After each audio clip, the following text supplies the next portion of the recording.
اس میں کوئی شک نہیں کہ غیب کی باتیں اللہ تبارک تعالیٰ ذریعہ جبرائیل اللہ کے رسول صلی اللہ علیہ وسلم تک پہنچاتا ہے، لیکن اگر صرف یہی بات مان لی جائے کہ جبرائیل امین کے ذریعے سے ہی اللہ غیب کی باتیں، علم الغیبیات اپنے انبیاء تک پہنچاتا ہے، تو یہ جو ہے نا صحیح نہیں ہوگا، کیونکہ کئی ایسی بھی علم اور گفتگو ہے جو جبرائیل علیہ السلام کے ذریعے سے اللہ نے نہیں، باقاعدہ ڈائریکٹلی اللہ کے رسول کو اللہ نے سکھایا ہے۔ اب دیکھیں اس میں کئی اور بھی طرح سے گفتگو کی جا سکتی ہے، لیکن میں چند ایک چیزیں مروزات آپ کی برگاہ میں رکھوں گا۔ وہی جو ہے پہلے وہی جب نازل ہوئی، سب کو پتہ ہے غار حرا میں جب سورہ علق کی آیات نازل ہوئیں تو جبرائیل امین پہلی دفعہ یعنی رسول اللہ صلی اللہ علیہ وسلم کی برگاہ میں آئے، ٹھیک ہے، تو اس سے پہلے تو نہیں آئے نا، تو اس سے یہ تو سب مانتے ہیں کہ وہی کا نزول کا آغاز جو ہے وہ سورہ علق سے ہوا، سب سے پہلے جبرائیل امین آئے ہیں، ٹھیک ہے۔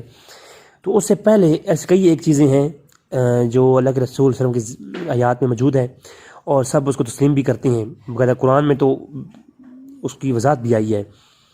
تو وہ تمام تر علم جو کہ اللہ کے رسول کو اعلیٰ نبوت سے اور پہلی وحی کے آنے سے پہلے معلوم تھے، تو ان کا پھر آپ کیا کہیں گے کہ کیا وہ کس وحی کے ذریعے اللہ کے رسول تک پہنچائے گئے ہیں؟ جو کچھ چھپا ہے وہ غیب ہے، جو کچھ چھپا ہوا ہے وہ غیب ہے۔ تو نبی کریم صلی اللہ علیہ وسلم کو صرف جو قرآن کی وحی نازل ہوئی وہی علم ہے، جو اللہ کی طرف سے وحی نازل ہوئی وہی علم ہے۔ اس کے علاوہ اللہ تبارک تعالیٰ نے اپنے نبی کو کوئی اور علم خاص عطا نہیں فرمایا۔ حالانکہ اس پہ قرآن کریم کی کئی آیات آگے چل کے آئیں گی، لیکن میں سب سے پہلے تمہیدن جو ہے گفتگو کے دوران ابھی کچھ چیزیں بیان کروں گا۔ ابھی تمہیدی گفتگو جاری ہے، ابھی موضوع کی بتایا آیا نہیں ہوں میں، ابھی تمہیدن گفتگو جاری ہے۔ سب سے پہلے میں کچھ سوالات اپنے بھائیوں کی برگاہ میں رکھوں گا، مجھے صرف ان سوالات کے جواب چاہیے۔ اگر صرف قرآن کے اندر جو آیا، جو وحی کا نزول ہوا اور جو جبرائیل امین وحی لے کے آتے تھے وہی غیب ہے، اس کے علاوہ کچھ نہیں، تو پھر میں اپنے بھائیوں سے ہاتھ جوڑ کر کے کچھ قرآن پیش کرتا ہوں، کچھ حدیث پیش کرتا ہوں۔ اب بھی یہ تمہیدی گفتگو ہے، ٹاپک آگے آئے گا چل کے۔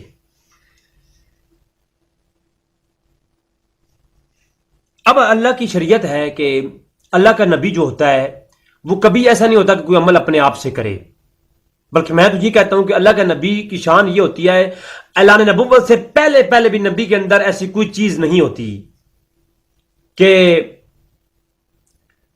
جس کو بعض کے لوگ ہائی لائٹ کریں اور کہیں کہ نبی کی یہ خامی تھی۔ نہیں ہوتا اس کو کوئی عمل دور جاہلیت میں بھی کہ وہ کوئی عمل ایسا کرے جو اللہ کے جو ہے حکم کے بغیر ہو۔ وما ينطق عن الهوى، اے محبوب تو جو کچھ بھی کرتا ہے، تو جو کچھ بولتا ہے وہ اللہ کی طرف سے ہے۔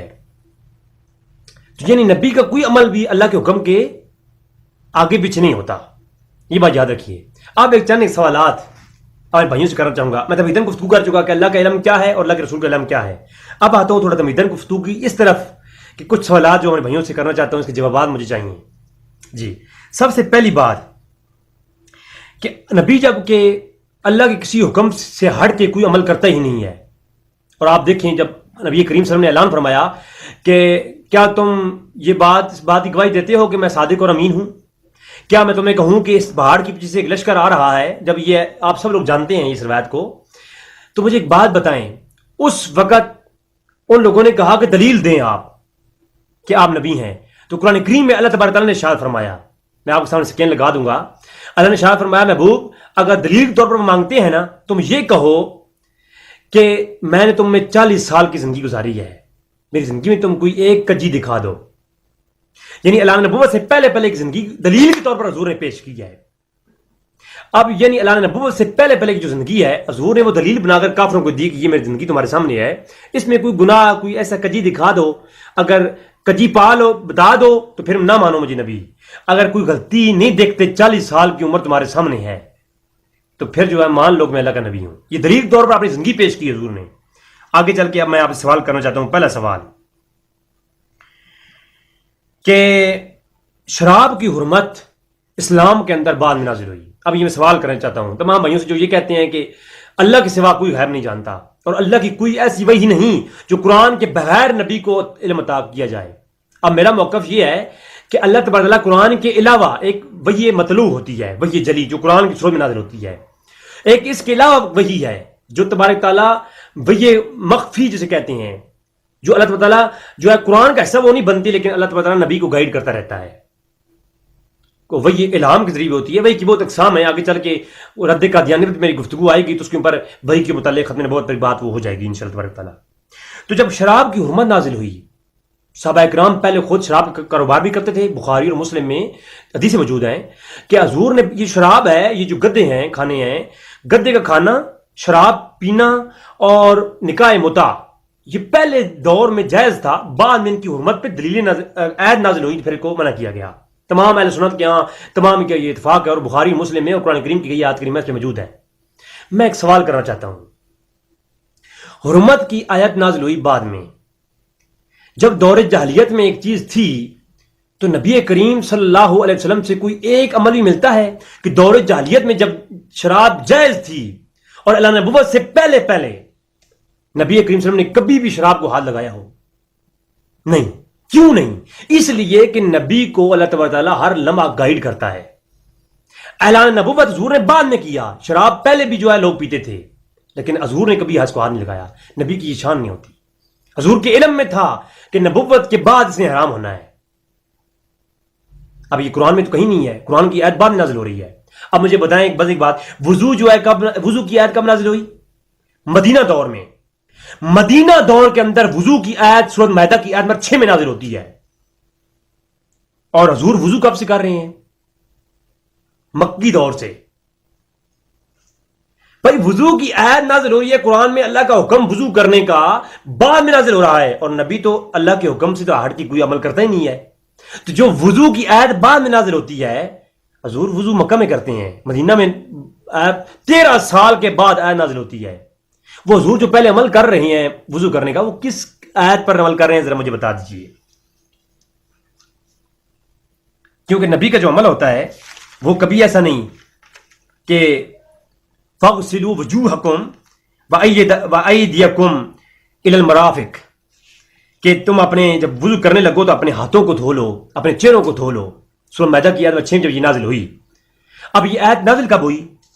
یہ آیت نازل ہوتی ہے 6 ہجری میں، وضو کا حکم نازل ہوا، اور حضور 13 سال قبل مکہ میں وضو کرتے ہیں۔ اب یہ حکم بعد میں آتا ہے، حضور عمل پہلے کرتے ہیں، یہ علم کہاں سے آ رہا ہے؟ یہ وہ علم ہے جسے علم الغیب کہتے ہیں، اور اللہ تبارک تعالیٰ آیت عوام کے لیے نازل ہوئی، جو ہے آیت امت کے لیے نازل ہوئی ہے۔ آیت قرآن کی صورت میں پوری امت کی ترتیب اور اس کی تربیت کرتی ہے۔ قرآن پوری امت کی تربیت کرتا ہے، جبکہ اللہ تبارک تعالیٰ نبی کی تربیت پہلے سے کرتا ہے، اور یہ علم الغیب ہے۔ یہ وہ علم ہے غیب کا، آگے چل کے قرآن کی حدیثیں اور قرآن اور حدیث آئے گا اس موضوع پر۔ صرف میں آپ سے سوالات کر رہا ہوں، سمجھانا چاہ رہا ہوں اس موضوع کو، تاکہ آپ سمجھ جائیں کہ حقیقت کیا ہے قرآن اور حدیث کی۔ پھر مجھے ایک بات بتائیں، یہ نماز فرض کب ہوئی؟ معراج کی رات۔ بخاری شریف کتاب الصلاۃ کے اندر جب حضور معراج پہ گئے تو نماز فرض تب ہوئی۔ معراج کی رات نماز فرض ہوتی ہے، یہ اس کا بھی میں بتا دوں، حضور پر جو ہے نا یہ ہے، اور حضور نماز 13 سال پہلے اعلان نبوت کے فوراً بعد حضور نے نماز پڑھنا شروع کی۔ مجھے ہاتھ جوڑ کے عرض کرتا ہوں، ٹھیک ہے، نماز فرض ہوتی ہے بعد میں، اور حضور پہلے جو ہے مکہ کے اندر سین کعبہ میں کھڑے ہو کر نماز پڑھتے ہیں۔ یہ کس آیت پہ عمل کر رہے ہیں؟ صرف جو قرآن میں نازل ہوا وہی حضور کو علم ہے، اس کے علاوہ نہیں۔ تو مجھے اس کا جواب دیجیے،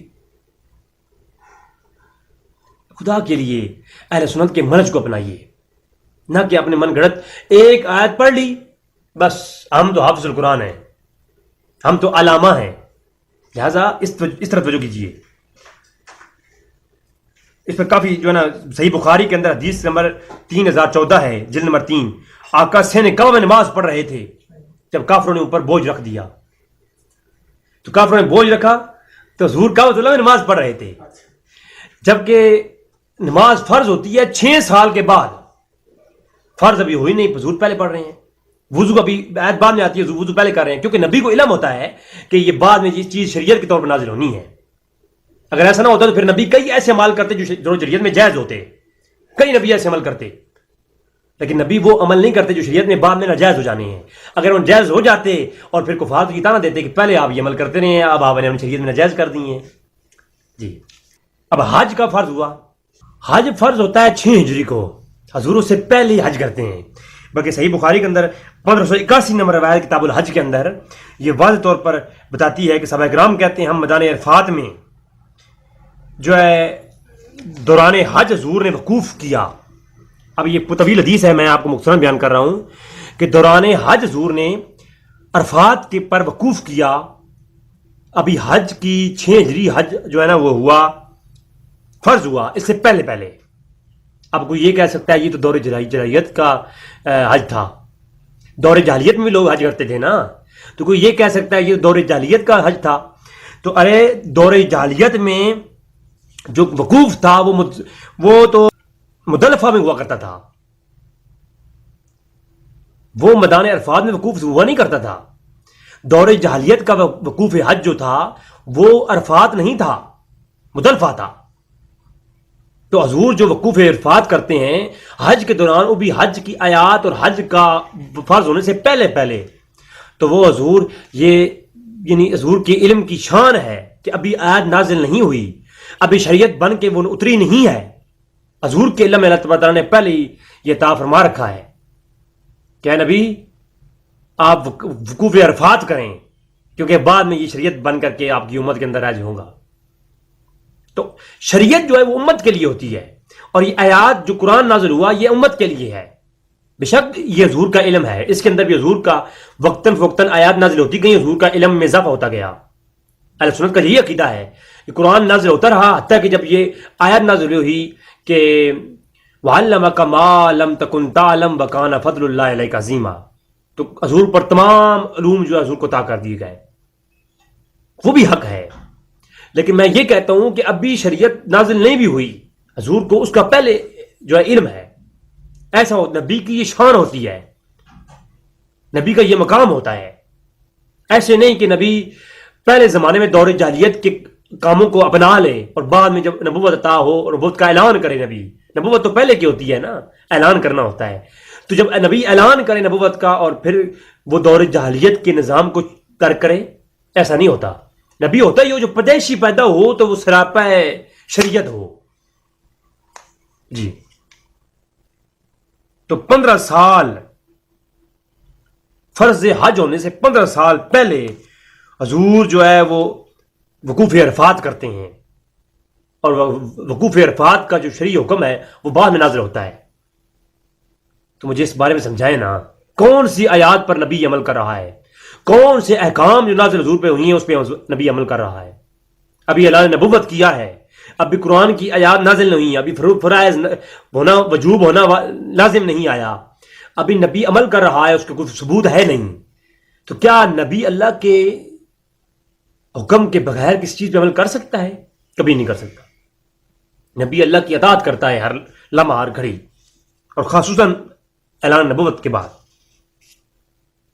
اچھا پھر پوری دنیا کا اتفاق ہے، بیت المقدس پہلا جو قبلہ ہے، پھر اس پوری تمام امت کا اس پہ اتفاق ہے کہ پہلا جو قبلہ تھا وہ بیت المقدس تھا.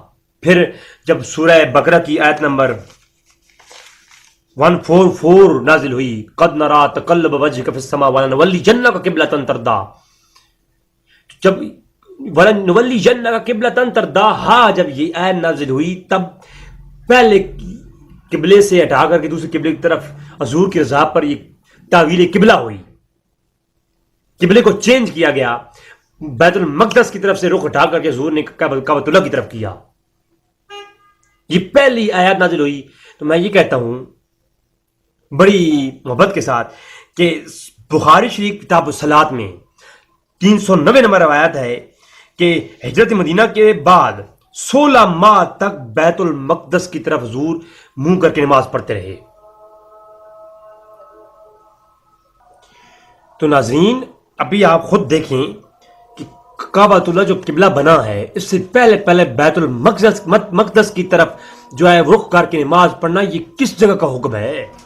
کون سی آیت میں یہ حکم نازل ہوا تھا کہ حضور پہلا قبلہ جو نماز کے لیے حضور نے منتخب کیا وہ کون سی آیت پر عمل تھا؟ مجھے بتائیں نا. 16 ماہ جو حضور بیت المقدس کی طرف منہ کر کے قبلہ بنا کر کے نماز پڑھتے رہے ہیں؟ قرآن میں آیت ہے؟ نہیں. قرآن میں صرف ایک ہی قبلے کے متعلق آیت ہے کہ بیت المقدس کی طرف سے رخ ہٹائیں اور ادھر اپنی تیری رضا یہ ہے تو قبلہ چینج کر دیتے ہیں. تو نبی کی رضا کے اوپر یہ قبلہ چینج کیا گیا، لیکن پہلے جو قبلہ تھا وہ کسی شریعت میں کسی جگہ پہ وہ اس کا حکم نہیں آیا. تو نماز فرض ہونے کے بعد بھی بیت المقدس کی طرف منہ کر کے نماز کا پڑھنا کس آیت کے اوپر نبی کا عمل تھا؟ یہ حضور کا وہ علم ہے جو اللہ تبارک تعالیٰ ڈائریکٹ اپنے نبی کو عطا فرماتا ہے. اس پہ کافی کلام کیا جا سکتا ہے. میں تمہیدن یہ چیزیں آپ کو پیش کی تاکہ آپ کے ذہن میں یہ بات بیٹھ جائے کہ اسی طرح کے اور یہ ایک علوم ہے اللہ تبارک تعالیٰ جو نبیوں کو عطا فرماتا ہے، جو شریعت کا حصہ نہیں ہوتے، لیکن ہر چیز کا علم نبی کو عطا کر دیتا ہے اللہ تبارک تعالیٰ. ابھی کمال کا شریعت میں نزول کا ان کا ہونا بعد میں آتا ہے، نبی خود بخود پر اس میں عمل کرتا ہے. یہ کیسے ممکن ہے؟ جی آتے ہیں اپنے ٹاپک کی طرف. اب آتے ہیں دلائل کی طرف.